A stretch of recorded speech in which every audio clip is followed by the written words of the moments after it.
আমরা তিনজনে মেলার উদ্দেশ্যে রওনা দিলাম। নুরুল্লাহপুর শাহজালাল মাজার সেই মেলার উদ্দেশ্যে। এখন আমরা ভ্যান গাড়িতে চলে যাব সেই টলার ঘাটে। তো টলার ঘাটে যাইতে কতক্ষণ লাগে বলতে পারি না, তো এই প্রথম যাচ্ছি। তো ইতিমধ্যে চলে আসছি টলার ঘাটে। ওয়াও, সেই ওয়েদার এবং সেই ঠান্ডা বাতাস। শীতের ভিতর তো ঠান্ডা বাতাসটা অনেক লাগতেছিল, বাট তারপর রোদ, মিষ্টি মিষ্টি রোদ ছিল, ভালো লাগছে। এখন আমরা ঘাটে সবকিছু দেখাচ্ছি। তো দেখেন, ওই যে ট্রলারের ওইখানে টিকিট কাটতে হয়। ইতিমধ্যে অনেক ভ্যান এখানে জমা হয়েছে। একটা বিড়াল দেখলাম, ওয়াও, না কুকুর, সরি বুঝতে পারিনি দূর থেকে। তো ইতিমধ্যে আমার দুজন সিঙ্গারা পুরি দুপুরে খাওয়া দাওয়া করিনি, তো কিছু খাওয়া দাওয়া করে নেব।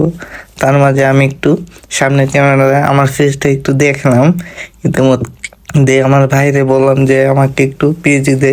তো পিএজি দিয়ে খেলাম। ওয়াও, সেই স্বাদ। চারিদিকে খাইতে তাকাচ্ছি, তো ভালোই মজা ফিল পাইতেছি। তো এখন খাওয়া শেষ করলাম, তারপর একটা সিঙ্গারা নিলাম। সিঙ্গারা নেওয়ার পর এখন দেখি, ওয়াও, সিঙ্গারার মধ্যে অনেক বড়, 10 টাকার আন্দাজে অনেক বড় সিঙ্গারা দিছে চাচারে একটু দেখাইতে বললাম।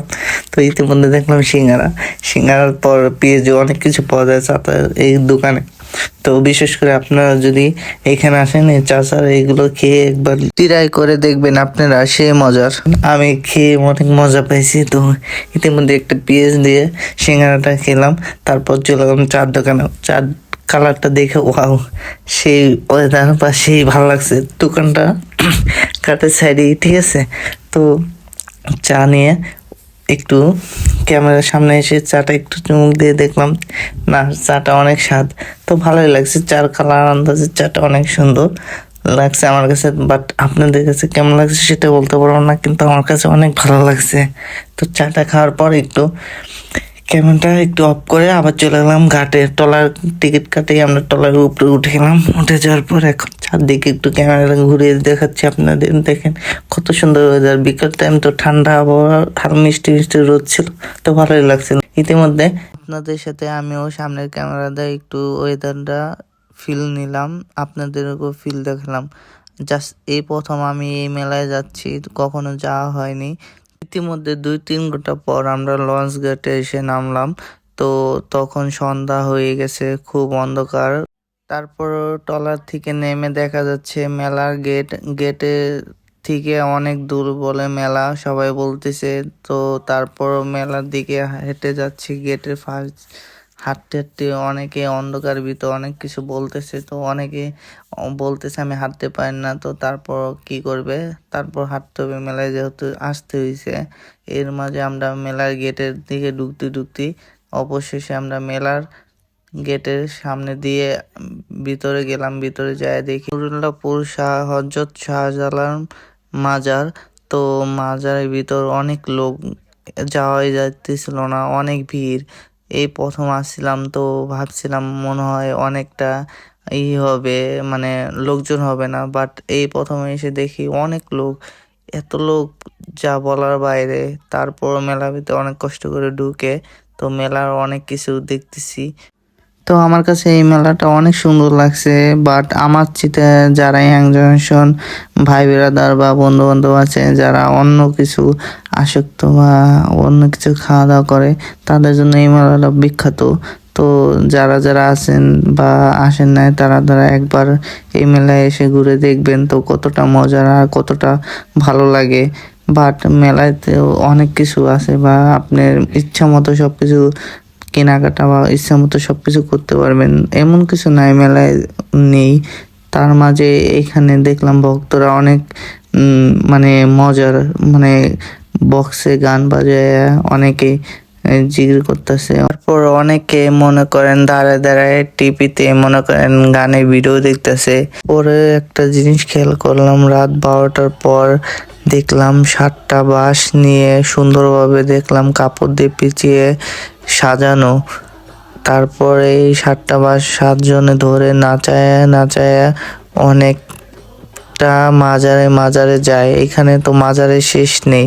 বাট আমি সবগুলো মাজার ভিডিও করতে পারিনি কারণ আমার ফোনে চার্জ ছিল না, এই জন্যই সব কিছু অনেক কিছু মিস করছি। বাট আপনারা মিস করবেন না, সামনে বছর যে এই মেলায় যাননি শেষে যে একবার হলো ঘুরে আসবে। একটা জিনিস খেয়াল করছি, এখানকার যারা ভক্তরা তারা দূর থেকে আসে, তারাদের জন্য একটা এক্সট্রাভাবে মনে করেন ব্যবস্থা করছে থাকার জন্য। মনে করেন টিনের ঘর চাল সিস্টেম করে ওইখানে রাত ভোর গান বাজনা বা বসে সবাই মিলে সময় কাটাবে।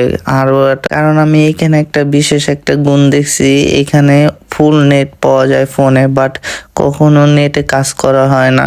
তো এই কথাটা আমি এক মুরব্বী চাচার কাছে জিগেলাম যে এরকম হয় কেন। পরে বললো কি যে না, এখানে একটা মানে এটা আগে থেকে এখানে ওই পিরালের তো এই জন্য মনে হয় এখানে ওনার কুদ্রুতে এরকম হয়। তো আমি মনে করলাম যে ঠিক এরকমটাই হবে।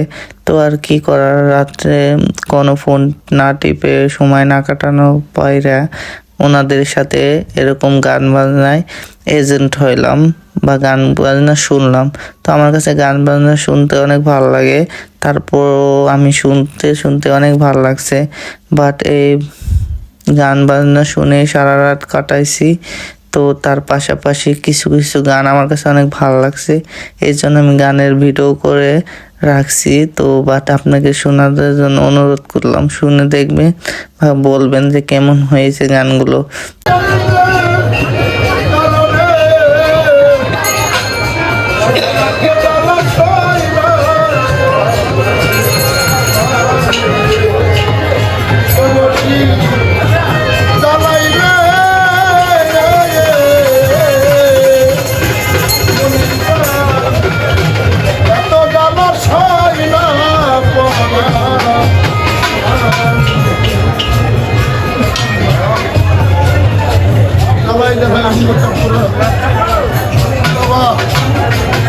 আমরা যারা বড় ইচ্ছা এখন আসছি,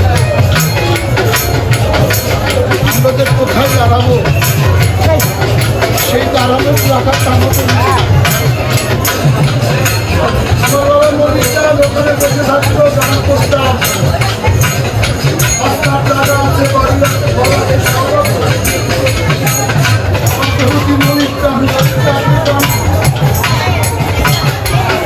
তবে গান শুনাবো, সে তো জন্মের মধ্যে ফাঁকি দিয়ে তারা ফোন দেখতে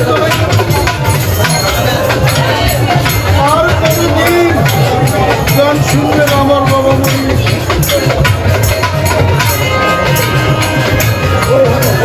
শালাল আমার ঘরে ডালা বাইরা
এভাবে গান শুনতে শুনতে আমাদের সারা রাত পোহাই গেছে। তারপর দিন সকালে আমরা গান মেলা থেকে চলে আসছি। আর ফুল গান তো এইভাবে দেওয়া যায় না, বাট তারপর যতটুক পারছি ততটুক শোনালাম। কিন্তু সেদিনকে গান শুনে অনেক ভালো লাগছে। আর আপনারাও তো কিছু কিছু গান শুনলেন, তারপর কমেন্ট বক্সে জানাবেন কেমন কেমন হয়েছে ভিডিওটা। ঠিক আছে, আল্লাহ হাফেজ, টাটা, বাই বাই। নেক্সট ভিডিওতে আবার দেখা হবে।